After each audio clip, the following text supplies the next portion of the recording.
We don't hold back. Topics from ministry, life, marriage, everything in between. So, buckle up, hold on tight. Here are your hostesses, Tara and Melody. Talk therapy. Sister, let's talk.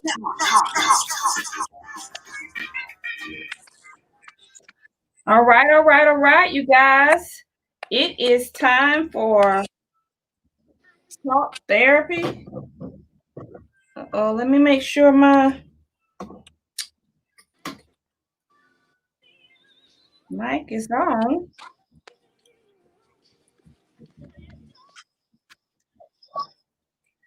All right, I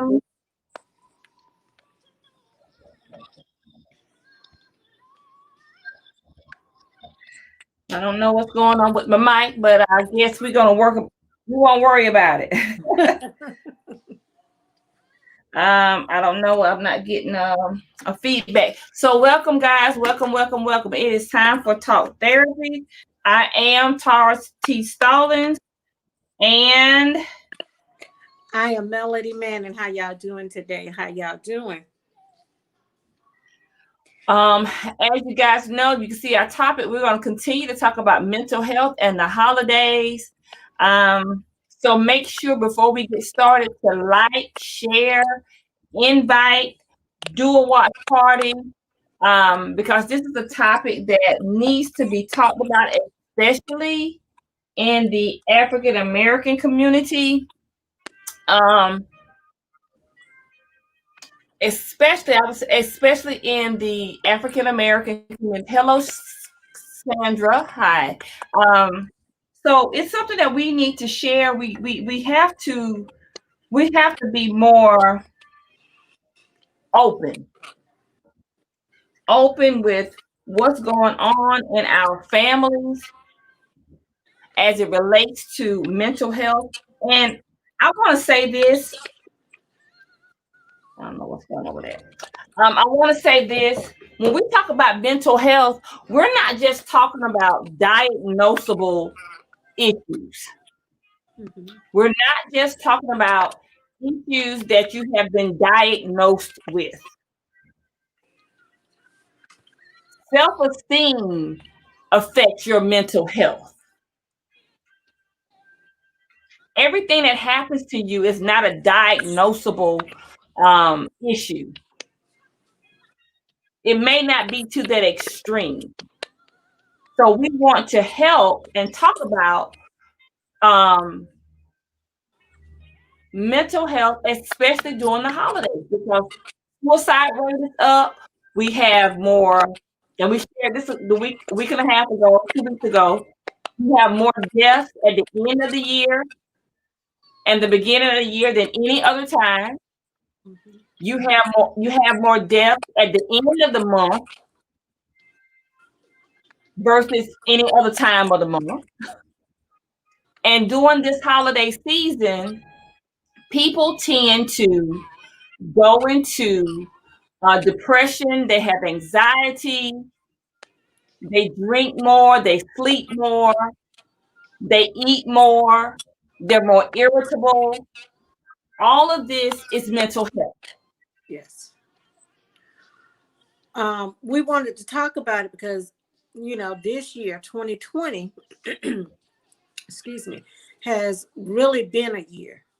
Families are experiencing things that they may not have normally experienced. This will be for a lot of people the first time that a particular loved one or a close friend won't be there for the holidays due to COVID or, whatever other causes and whatnot. So it's going to be a little bit different this year. It's going to affect more people this year during the holidays than normal because a lot of people have lost loved ones due to the COVID.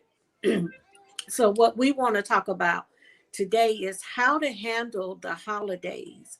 When you're sitting at the table and that particular loved one may not be at the table having dinner or may not stop by the house. to social gather during the holidays, if you're even gathering during the holidays, because that's a whole nother aspect of it, because with the numbers on the rise, because they are on the rise, doesn't matter how relaxed we've gotten here lately, the numbers are actually on the rise, and a lot of people are opting not to have those family gatherings due to you have family members that have underlying medical conditions or whatnot, and they have to take those particular precautions. So that's going to even affect everyone. People are dealing with depression, they're dealing with anxiety. And like Tara said, a lot of it has not actually been diagnosed, or at a point where it is actually a diagnosis. We all at some point experience a little bit of anxiety, or we may, have our down days, our gloomy days or what.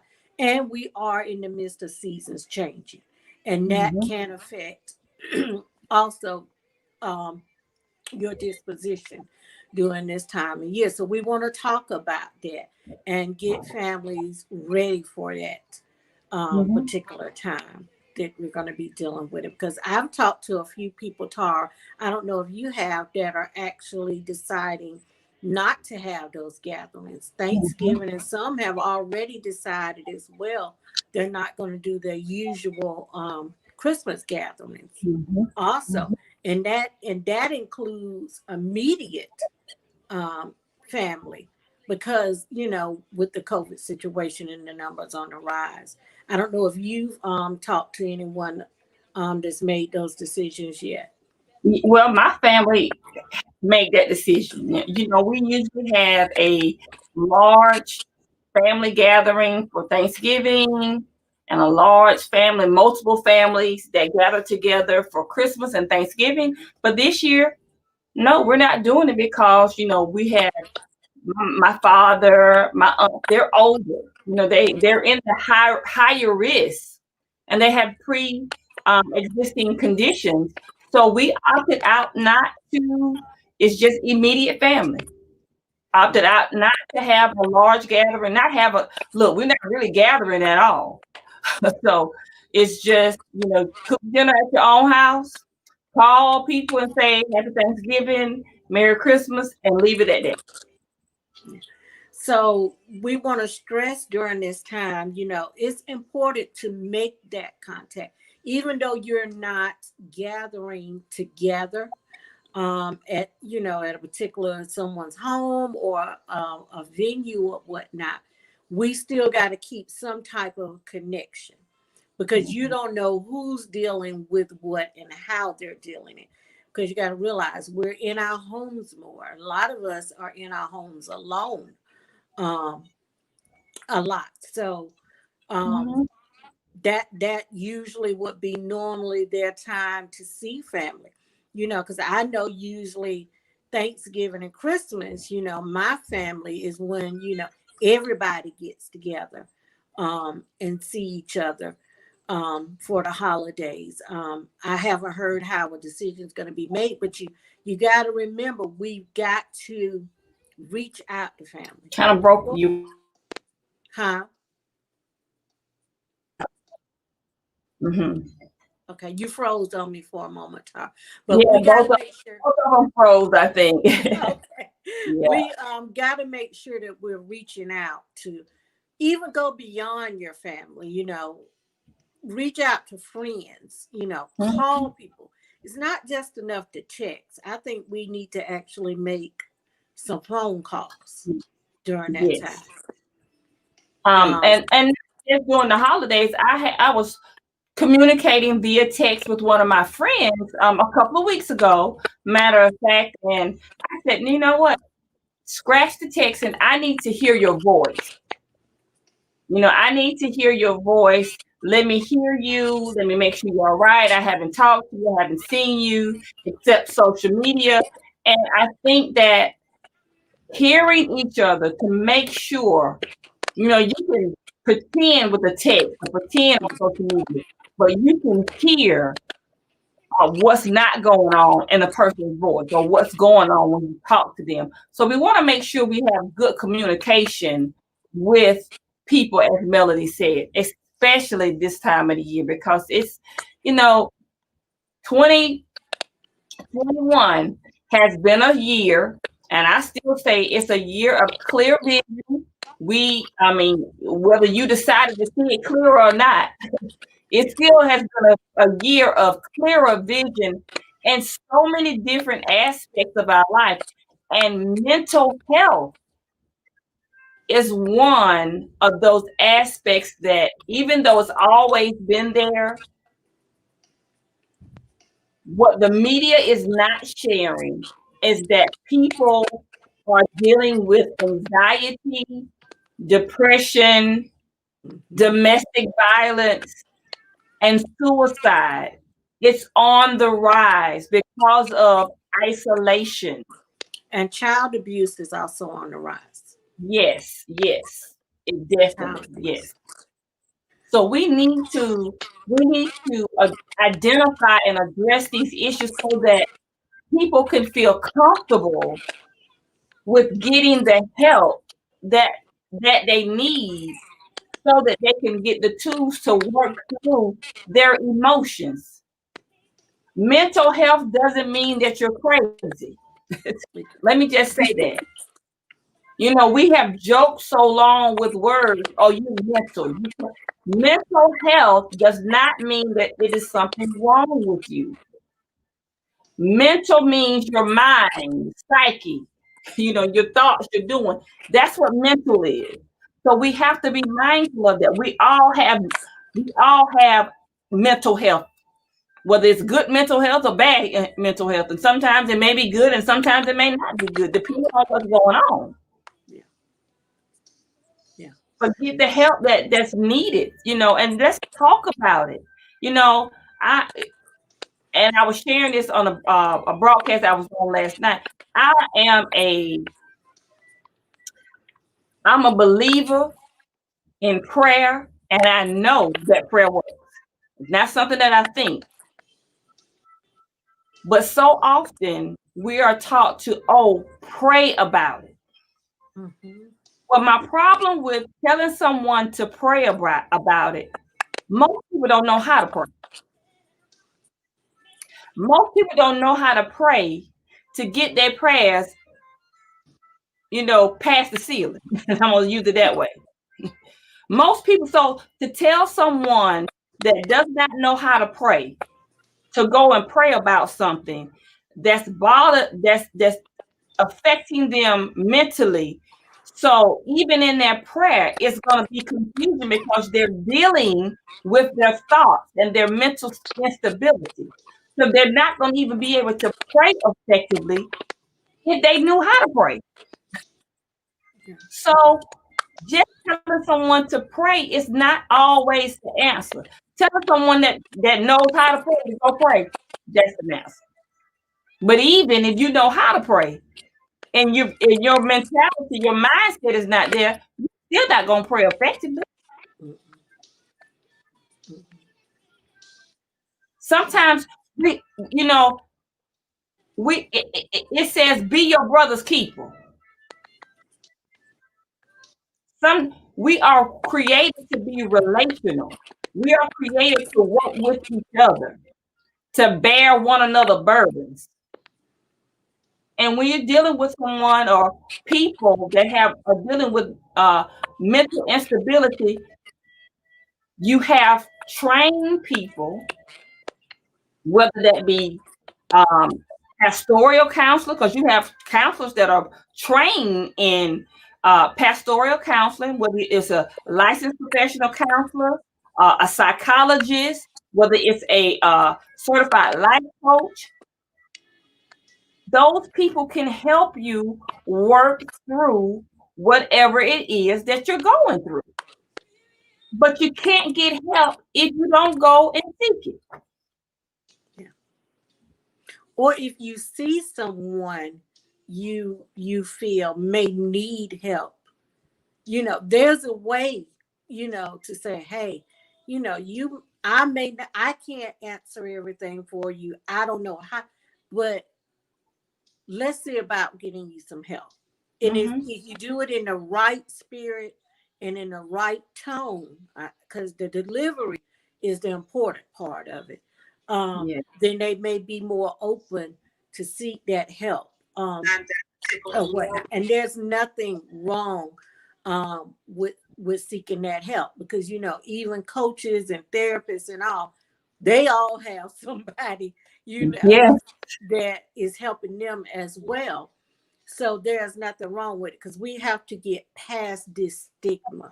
Like Tara was saying, we still have this, and she mentioned it yesterday in her show she did, that what happens in this house or what happens in this family stays here.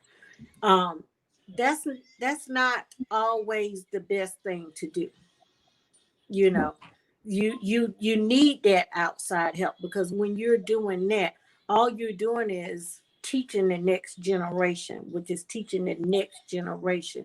And you got these cycles that are forming in families, and they're deep until your great grandchild said, wait a minute, this got to stop with me. Yes. So we've got to get past that stigma that seeking the help is a bad thing, and you can't look at a person's face. You gotta go deeper than that, because we put these things on, not just the mask that we have that's protecting the COVID.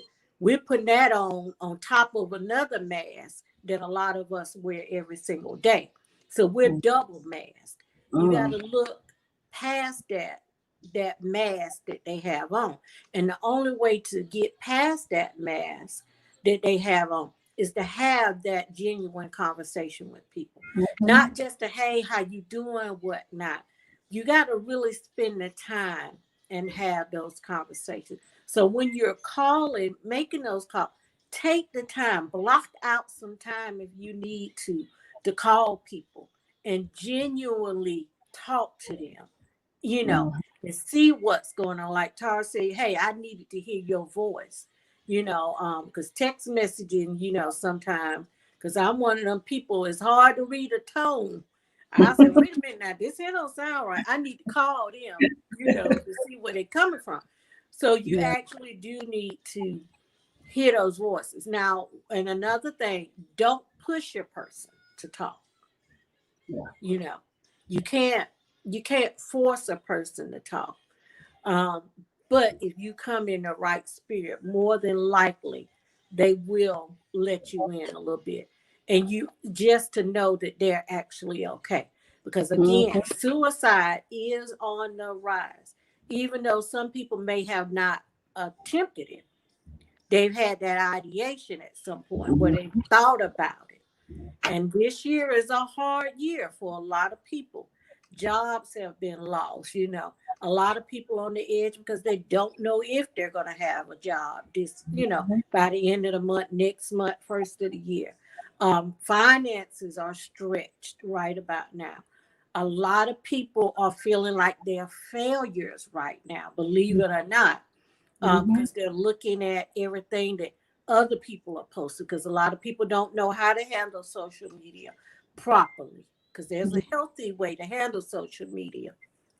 So a lot of things are going on. So we have to really be in tune and in touch with each other. So when you call, have those laughs, have that good time, but really, see where a person's state of mind is. And sometimes we have a problem, opening up to other people, but don't push them, but be a listening ear if you need to be a listening ear. We've got to really remember that.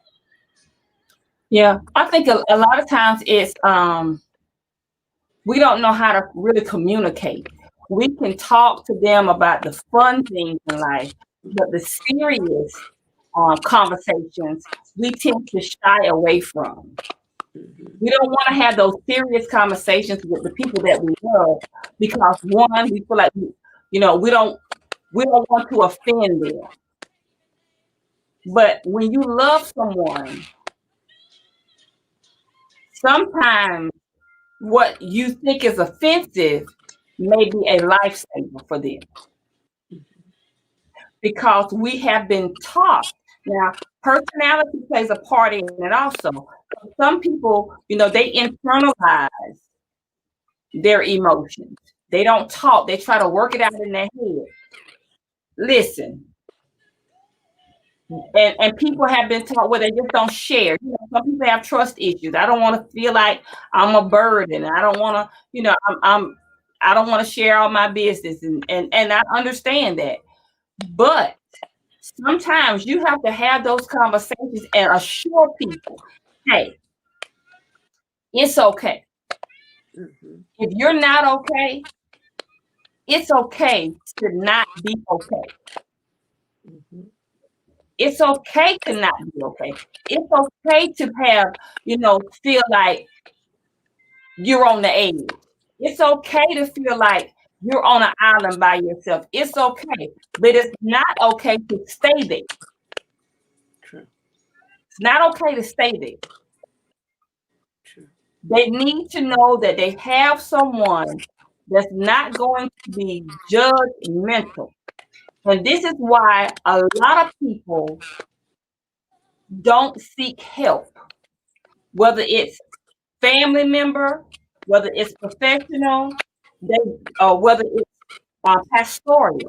They don't seek help because they don't want to feel like you're judging them or you want to look at them differently. You're going to criticize how they're thinking or how they're feeling. Because one thing I've learned, right, wrong, or indifferent, the way a person feels at that moment is how they feel. Yeah. Whether they can validate it or not, it's still how they feel. And we need to be sensitive enough and love people enough to be able to have those hard conversations. You said, and I said it, last night, we have been taught to what goes on in this house stays in this house. We have been taught to sweep the truth under the rug, to hide the truth. We have been taught to lie about what's going on in our families, what's going on with our feelings. One thing I've learned in counseling, that was the first thing I learned, because we are so, when someone starts crying, the first thing we do is what? Get them a tissue. Mm-hmm. We give them a tissue because we want them to stop crying. Because we have been taught that's the best thing to do. When you're in church, you see the ushers with the tissue boxes. When you start crying, the first thing they want to do is give you a tissue. That's telling a person that it's not okay to cry. Mm. It's okay to cry. It is. I keep tissue, but I don't give a person a tissue unless they say, can I get a tissue? Yeah, because I want you to go ahead and snot cry. Because sometimes that's their cleansing. Mm. That's what they need because they had it balled up. And we teach people unconsciously that when they are human or they're experiencing their emotions, that it's not okay to do that. And it's okay to do that. Or you notice somebody's going through something, what we do? We pat them on the back. Oh, it's all right. Come on. No. You don't let them experience and sit in their emotions. You're trying to tell them, don't cry. It's okay. No, let them cry. Mm-hmm. Let them cry if they need to cry. Let them sit in their emotions and let them feel it so that they can deal with it. And I've used this in era. Put on your big girl panties. Mm-hmm. Put on your big girl panties. Yeah. Well, sometimes you don't put on your big girl panties. Wear your little girl panties and deal with your emotions. And I just want to also say this, Tara. We have to, when we have instances like that, and you're and these are just some tips. When you're listening to them tell you, don't get to a point where you like, that ain't no big deal. Because it may not be a big deal to you, but it may be a big deal to them, you know. Because we can tend to do that, you know, real fast. Like, really, this what they upset about, you know, because that ain't no big deal, or that's not important. Well, it may actually be important to them. It may not be important to you, but it may be important to them, so much till it's affecting them, you know. So you can't dismiss or downplay how a person may be feeling because you think it's not a good qualifying situation to make, you know, have them upset. Because we're all individuals, we're all different. We all process stuff, you know, differently. You can have the same thing happen to one person and it happened to another, and one may push through and you know, be like, that ain't nothing. And the other one just may actually have a breakdown for. So you can't dismiss or downplay how a person feels. You definitely don't want to make that mistake when you're talking with someone, because you're going to cause them to shut down, go even further in the shell, and you won't know exactly what's going on with them, which that can lead to other things. Yes. Being that listening, you know, what we tend to as humans, we want to fix the problem. You don't have to be a problem fixer. Just be an ear for them. Just be a listener, a hearer. Listen to them. Be a shoulder for them to keep them supported up, and an ear so that they can share how they're feeling. That's all. You don't have to say anything. Just listen, and listen with intent, with love. And it's okay to say, well, I don't know. You know, I don't know, but I'm here for you. It's okay to say that. It's and you know, Tara, a lot of times when people are talking, it's not because they want the advice. They just want somebody. They actually want to be able just to give it a voice and somebody actually hear, you know, what they may be experiencing. It may not be that they're looking for, you know, advice. And that holds true a lot of times. They just need someone to just hear them. Yes. And I think we need to maybe teach people how to communicate, because a lot of things that we deal with is because we haven't been taught how to properly communicate, to listen, to hear, and not listen to respond. Not to listen to hear and not listen to respond.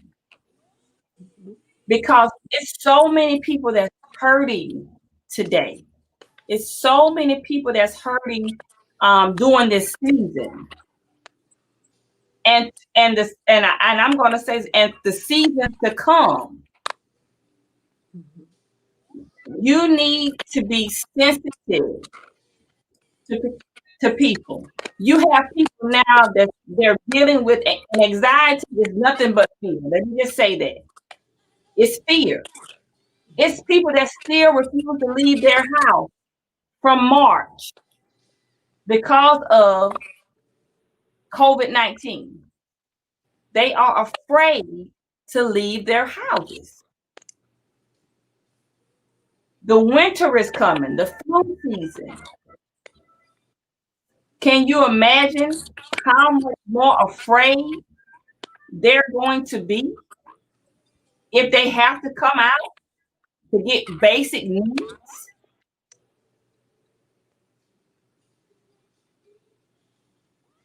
We have to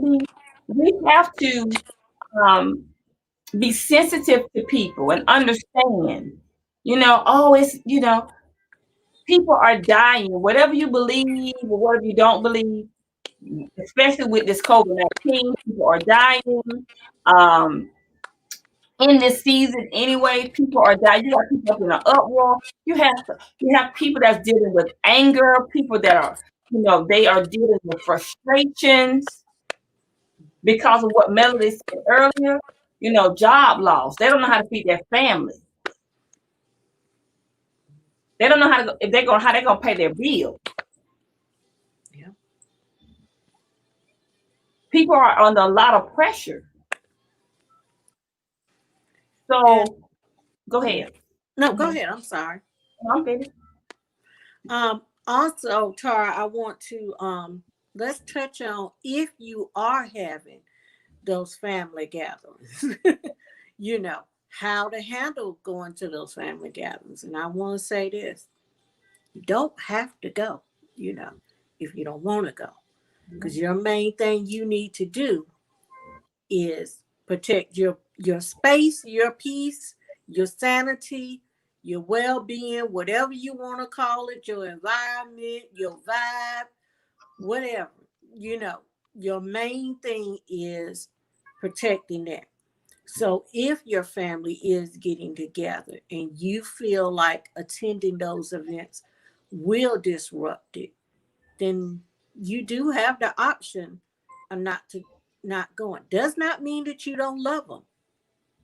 It's just that you love yourself enough to protect yourself. Mm-hmm. Because you are your main priority. Because not protecting yourself could cause some damage going to those events, So it's okay not to go, to put yourself first. Does not mean that you don't love them. Does not mean that you think less of them. You just got to protect your well-being. And we have to understand and accept if a family member chooses not to attend an event, because they're protecting their space. Yeah. Yes. Especially if you have family members that are higher risk of contracting COVID-19. Yeah. I have my father, he's 78 years old. And I interact with more people than he does. So I'm always even though I'm using precautions and safety, I interact with more people. So I have to be careful even when I go to him that I keep my distance, that I'm not, that I'm covered. Because just in case I happen to have gotten exposed to the virus, I don't want to take it to him. So I have to be very careful. So be mindful of that when you are interacting with people. If you are around more people on a daily basis and you're dealing with family members that are higher risk of contracting the virus or just the flu, because we talk about the virus, but the flu takes out just as many people as this virus is. They just have to put the numbers up. It does. And another thing we may want to touch on too is if you do have that gathering, that in-person gathering, and you do have a loved one that's not going to be there, be mindful of the conversations you have about the deceased person. You be mindful of the type of conversation you have. You may want to steer away from discussing how they passed, and talk about more of how they lived. You know what I'm saying? The things, the good things about them. So you want to be careful of your conversations that you have about the deceased, because you don't want to open up wounds that may be closed either. Yes. And you don't want to make situations worse. So, the best thing to do is, if you're going to talk about them or you want to remember them, remember how they lived. Remember the good things about them. And then be careful, you don't have to baby, the person. Just say if it's a wife and it was her husband, or a mother and a child, or a child that lost a parent. But you still need to be mindful that during this time is different, because this is going to be their first, Thanksgiving, first, especially Christmas, is usually a heavier holiday that person is not there with them. So be mindful of the conversations that you have during that time. And you may want to let them bring up the conversation of the persons that's deceased. Let them engage first, in the process, if they want to talk about it. Yeah. So let's share some tips on if you are dealing with depression, if you are dealing with anxiety, if you already had some diagnosable mental health issues, how can you stay balanced during the holidays? How can you stay balanced during the holidays? Besides not eating or overeating or indulging in alcohol, or excessive alcohol, excessive drug use. Because I was sharing with someone, and I think I talked with you the other day, or some person was sharing with me that people that haven't smoked marijuana in their life are smoking marijuana because they are dealing with anxiety. So, and how you don't isolate yourself because you're dealing with depression. You have to, this is where communication, family members have to be proactive when they having those conversations with those family members that may have those tendencies, or they have noticed with them in the past, or even just recently, the deaths, or they've been dealing with anxiety related to COVID-19 or depression. Call them more. Go and look. Hey, tell them, I know you don't want to be around people, but get up and go take a walk. You can walk in the neighborhood. You don't have to be around any person to go out and get some fresh air. Walking will help. Walk around the house. Turn some melody. You talked about it the other week. Turn some music on. Look. Don't put on What Do the Lonely Do at Christmas. Don't go put on Sade. Don't go put on that sad music. Put on some uplifting music that's going to make you feel good. Put some music on that's going to get you moving and make you to change your mood, because when your mood changes, your hormones in your body changes. You release dopamine, which is a natural drug hormone in your body that makes you feel good. Don't look at certain movies and so you have to kind of change what you're doing so that you don't keep falling back into that trap. Don't look at sad stuff on television. Don't look at, a lot of women will look at the Hallmark channel. Was it Lifestyle? Hallmark has a lot of love stories, so you may want to still. What is it? It's called the Life channel or Lifestyle channel. One of those. Lifetime. That's what it is. Yeah, you gotta be careful with Lifetime too.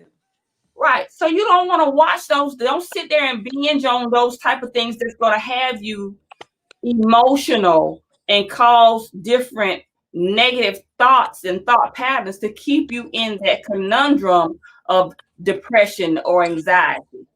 Yes, Lifetime. It's like, I don't watch television anymore. Yeah. So ladies, don't go binge and snapped and I almost got away with it. Those type of those type of shows you have to be mindful of also. But find you an activity.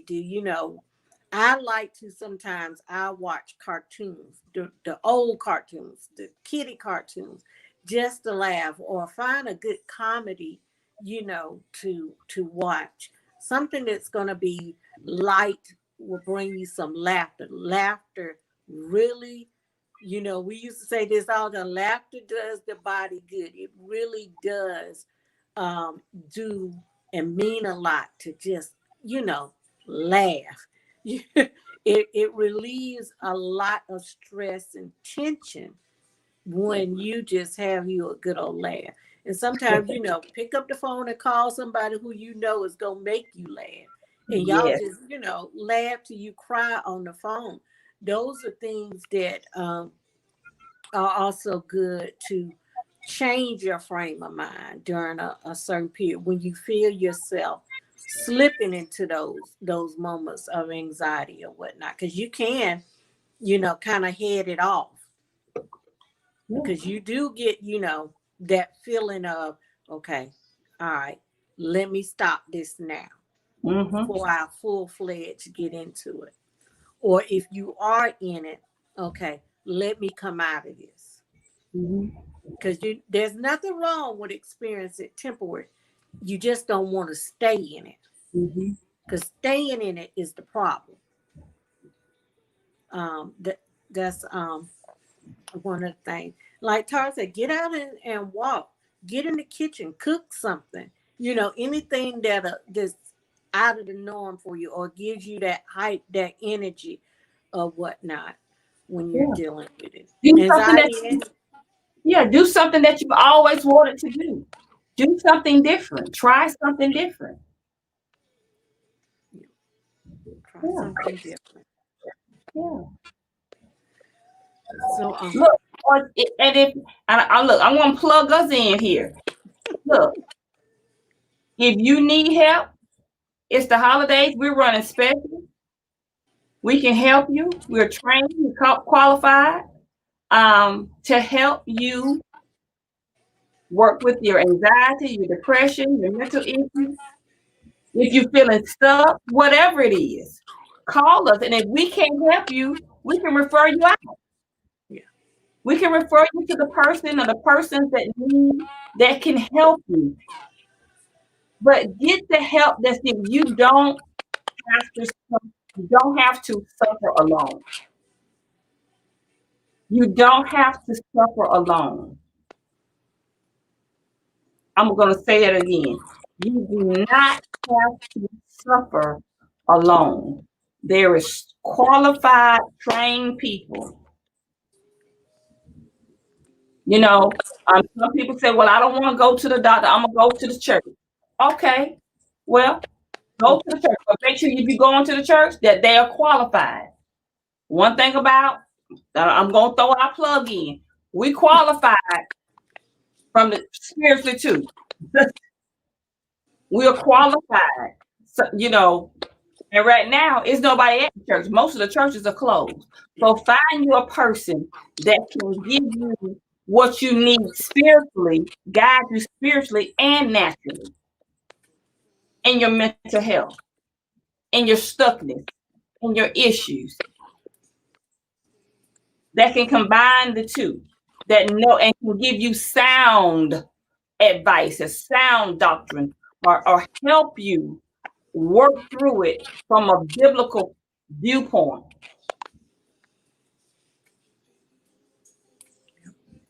You have, and I'm using Melody now, but it's so many trained. It's so many trained people that can help you. You have Christian counselors. You have Christian life coaches. You have spiritual people, coaches that are spiritual guidance, that are trained in their field to help you get the help that you need and advance in life.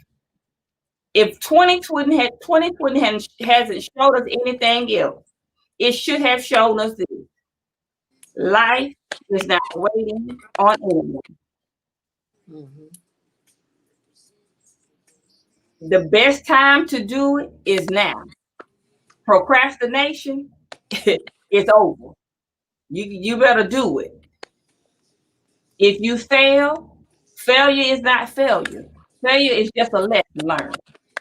To get up and implement it again from what you learned from your lesson from before. Yeah. True. So we hope that tonight we were able to really help you all with the holidays, because there is so much going on at this point, especially when it comes to mental health.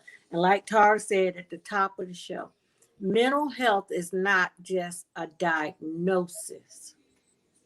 We all have mental health. Well, it's bad or good or in between. We all have mental health. And the thing is to take care of yourself. And all of this falls under self-care.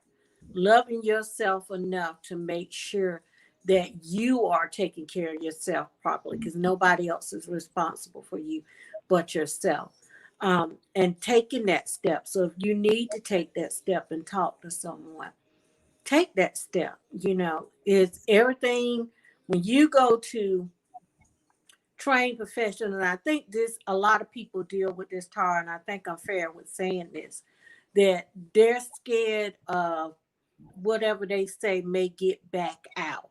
Mm-hmm. When you're dealing with trained professionals, there is this thing that's called confidentiality. So we cannot discuss things. The only time there will be a discussion is if you're going to do some harm to yourself. And then we have proper channels that we have to take for that. But other than that, confidentiality is a big thing with professionals. So we can't discuss, even, Tara and I, even though we're both professionals, we can't discuss, things about clients even with each other or whatnot. So with that, that's something you would not have to worry about when you're seeking help from a professional. Not just speaking of us, any professional should be under those guidelines as well. So, you're not alone. You never have to be alone. You just have to make the step to get the help and make sure you're taking care of yourself so that you can be the best version of you.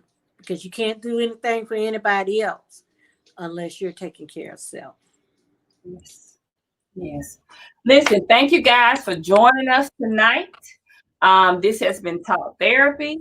We see you next Tuesday. Look, reach out to Melody at Inspired by Melody, or you can find her on the platform Inspired by Melody, or put the comment in the link and she'll reach out to you, or you can reach out to me, and we will get you.